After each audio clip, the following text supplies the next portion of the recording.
मयंक, सोनी का सवाल है गेल इंडिया के बारे में। इन्होंने लिया हुआ है 193 के भाव पे मध्यम अवधि के लिए, और स्टॉक इनके भाव से नीचे आ गया है, तो ये समझ नहीं रहे हैं कि अभी करना क्या है। बताइए क्या करें। ये 93 पे लिया हुआ है।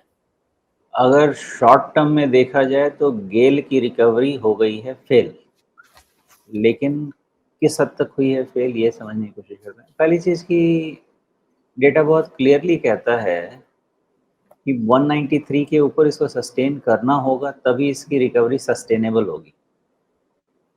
दूसरा डेटा ये कहता है कि 175 के नीचे इसको सस्टेन करना होगा तो रिकवरी के होप खत्म होंगे।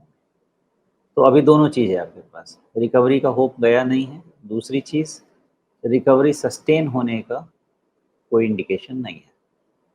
अभी क्या है कि आपको 193 194 के ऊपर ही क्लोज होना शुरू होगा ना, तो एक मूवमेंट ऊपर में फिर मिलना शुरू होगा, इसके चांसेस हाई रहेंगे। मतलब ब्रेकआउट नहीं कहेंगे उसको, उसको फिर ये कहेंगे कि जो अभी ये चल रहा है kind of sell on rise का स्ट्रक्चर, वो बन जाएगा बाय डिप्स का स्ट्रक्चर।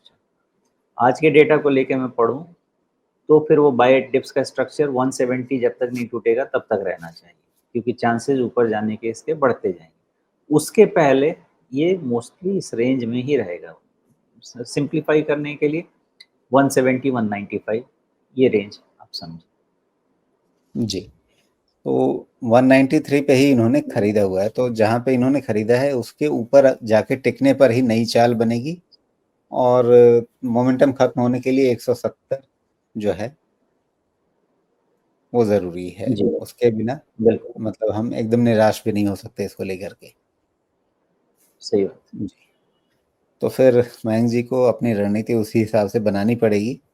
जो एक बड़ा रेंज है उसमें संयोग से या मतलब गलती से जो भी होगी, आप इस रेंज के ऊपर वाले हिस्से में अटके हुए हैं, इसलिए थोड़ी सी दिक्कत आपको ज़्यादा है।